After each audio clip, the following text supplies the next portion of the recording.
আশফাক উল্লাহ খান ছিলেন ভারতীয় স্বাধীনতা আন্দোলনের একজন বীর যোদ্ধা, যিনি রামপ্রসাদ বিসমিলের সাথে শহীদ হয়েছিলেন। তাদের উভয়কে একই দিনে আলাদা জেলে ফাঁসি দেওয়া হয়।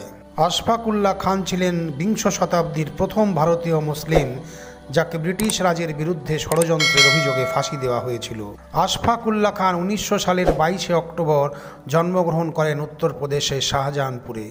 তার পিতা শফিকুল্লাহ খান পাঠান পরিবারের মানুষ ছিলেন এবং তার পরিবার সামরিক দিক দিয়ে বিখ্যাত ছিল।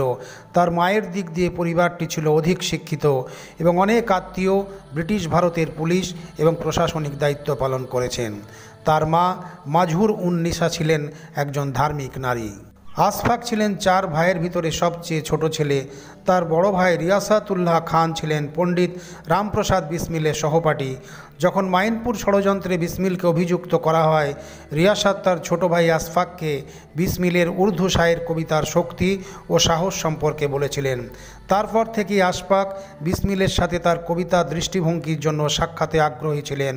1920 সালে যখন বিসমিল শাহজাহানপুরে আসেন এবং ব্যবসায় নিজেকে যুক্ত করেন, আশফাক বহুবার বিসমিলের সাথে সাক্ষাতের চেষ্টা করেন, কিন্তু বিসমিল কোনো মনোযোগ দেননি। 1922 সালে যখন অসহযোগ আন্দোলন শুরু হয়, বিসমিল জনগণকে আন্দোলন সম্পর্কে বলার জন্য শাহজাহানপুরে সভা সংগঠিত করেন। আশফাক উল্লাহ তার সাথে জনসভায় সাক্ষাৎ করেন এবং নিজেকে তার সহপাঠীর ছোট ভাই হিসাবে পরিচয় দেন। তিনি বিসমিলকে আরও বলেন যে তিনি ওয়ারসি এবং হজরত ছদ্মনামে কবিতা লেখেন। বিসমিল ব্যক্তিগত যোগাযোগ করে শাহজাহানপুরে তার কিছু কবিতার চরণ শোনেন এবং তারা ভালো বন্ধুতে পরিণত হন। আশফাক মাঝে মাঝে কিছু লিখতেন এবং তা বিসমিলকে দেখাতেন। বিসমিল তা সংশোধন ও উন্নতি সাধন করতেন। এইভাবে দুই কবির এক উন্নতি ঘটে এবং এটি এতই পরিচিতি পায় যে যারাই তাদের কবিতা কোনো কনফারেন্সে শুনতেন, তারাই উর্দু ভাষায় তাদের মোশায়েরা শুনে বিস্মিত হতেন। বিপ্লবীরা বুঝেছিলেন যে অহিংসার নরম কথার মাধ্যমে ভারতে স্বাধীনতা আসবে না, তাই তারা ভারতে বসবাসকারী ব্রিটিশদের ভিতরে ভীতি সঞ্চারের জন্য বোমা, রিভলভার ও অন্যান্য অস্ত্রশস্ত্র ব্যবহার করতে চাইলেন। যদিও ব্রিটিশ রাজ অনেক বড়, খুব অল্প কয়েকজন ভারতের রাজনৈতিক বিভক্তি এবং প্রশিক্ষণহীন সেনাবাহিনীদের জন্য তারা ভারত জয় করেছিল। কংগ্রেসের তথাকথিত নেতাদের দ্বারা অসহযোগ আন্দোলনের প্রত্যাহার সারা দেশের বিপ্লবীদের ঐক্যবদ্ধ করেছিল। কিন্তু নতুন শুরু হওয়া বিপ্লবী আন্দোলনের প্রয়োজন থেকেই অর্থের দরকার ছিল। একদিন শাহজাহানপুর থেকে লখনৌতে ট্রেন ভ্রমণের সময় পণ্ডিত রামপ্রসাদ বিসমিল খেয়াল করলেন যে প্রত্যেক স্টেশন মাস্টার তার কেবিনের গার্ডের মাধ্যমে টাকার ব্যাগ আনছেন, আর সেই টাকার ব্যাগটি লখনৌ জংশনের সুপারিনটেন্ডেন্টের কাছে হস্তান্তর করা হয়। বিসমিল সিদ্ধান্ত নিলেন সরকারি অর্থ লুট করার এবং সেই টাকা সরকারের বিরুদ্ধে ব্যবহার করার, যারা প্রতিনিয়ত ভারতকে 300 বছরের অধিক কাল ধরে লুট করছে। এটির মাধ্যমেই শুরু হলো কাকরি ট্রেন ডাকাতি। তাদের কার্যক্রম চালানো এবং অস্ত্রশস্ত্র কেনার উদ্দেশ্যে বিপ্লবীরা 8ই আগস্ট 1925 তারিখে শাহজাহানপুরে একটি সভায় বসেন। অনেক কথাবার্তার পর এটি সিদ্ধান্ত হয় যে তারা শরণপুর লখনৌ চলাচলকারী 8 ডাউন প্যাসেঞ্জার ট্রেন বহনকারী সরকারি কোষাগার লুট করবেন। 9ই আগস্ট 1925 তারিখে আশফাক উল্লাহ খান এবং অন্যান্য 8 জন বিসমিলের নেতৃত্বে ট্রেন লুট করেন। অন্যরা হলেন বারাণসী থেকে রাজেন্দ্র লাহিড়ী, বাংলা থেকে শচীন্দ্রনাথ বক্সি, উন্নাও থেকে চন্দ্রশেখর আজাদ, কলকাতা থেকে কেশব চক্রবর্তী, রায়বেরেলি থেকে বনওয়ারিলাল, ইটোয়া থেকে মুকুন্দিলাল, বেনারস থেকে মনমথনাথ গুপ্ত, শাহজাহানপুর থেকে মুরারিলাল। ব্রিটিশ সরকার বিপ্লবীদের সাহস দেখে আশ্চর্য হয়েছিল। ভাইসরয় স্কটল্যান্ড ইয়ার্ডকে নিয়োগ করে মামলাটি তদন্ত করার জন্য। 1 মাসের মধ্যে সিআইডি সূত্র বের করে ফেলে এবং প্রায় সব বিপ্লবীদের এক রাতেই গ্রেপ্তার করার সিদ্ধান্ত নেয়। 26শে সেপ্টেম্বর 1925 তারিখে সকালবেলা পণ্ডিত রামপ্রসাদ বিসমিল এবং অন্যান্য বিপ্লবীদের পুলিশ গ্রেপ্তার করে, কিন্তু আশফাক উল্লাহ খান ছিলেন একমাত্র ব্যক্তি যার খোঁজ পুলিশ পায় না। আশফাক উল্লাহ লুকিয়ে পড়েন এবং বারাণসী যাত্রা করেন। সেখান থেকে বিহার গমন করেন এবং সেখানে একটি ইঞ্জিনিয়ারিং কোম্পানিতে 10 মাস কাজ করেন। তিনি বিদেশ যেতে চেয়েছিলেন এবং স্বাধীনতা সংগ্রামে মূর্ত সহায়তার জন্য লালা হরদয়ালের সাথে সাক্ষাৎ করতে চেয়েছিলেন।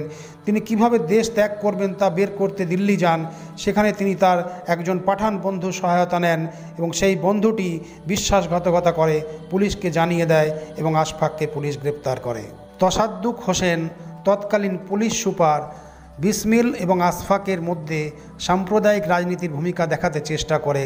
সে আরও বিসমিলের বিরুদ্ধে আশফাককে উত্তেজিত করতে চেষ্টা করে, কিন্তু আশফাক ছিলেন দৃঢ়চেতা ভারতীয়, যিনি এপি তাসাদ্দুক হোসেনকে এই বলে বিস্মিত করেন, খান সাহেব, আমি পণ্ডিত রামপ্রসাদকে আপনার চেয়ে ভালো চিনি।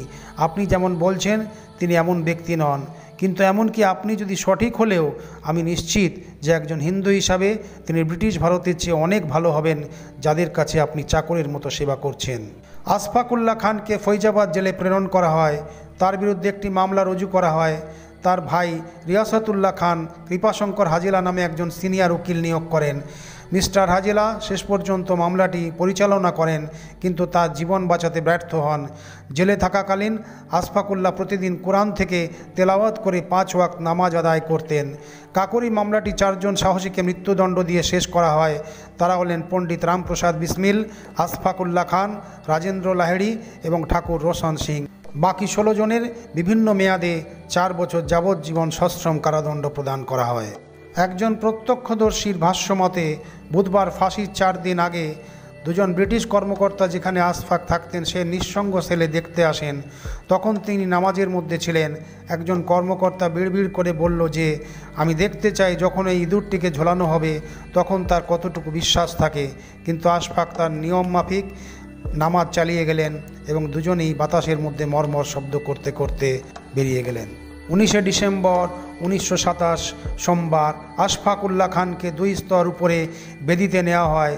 যখন তাকে শিকল থেকে মুক্ত করা হয় তিনি ফাঁসির দড়ির কাছে যান এবং সেটিকে চুমু খেয়ে বলেন, আমার হাত কোনো মানুষকে হত্যা করেনি। আমার বিরুদ্ধে যে অভিযোগ আনা হয়েছে তা সম্পূর্ণ বানোয়াট। আল্লাহ আমাকে ন্যায় বিচার দেবেন। এবং অবশেষে তিনি আরবি শাহাদাত আবৃত্তি করেন। তাকে ফাঁসিতে ঝোলানো হয় এবং আন্দোলন একটি উজ্জ্বল নক্ষত্রকে হারায়।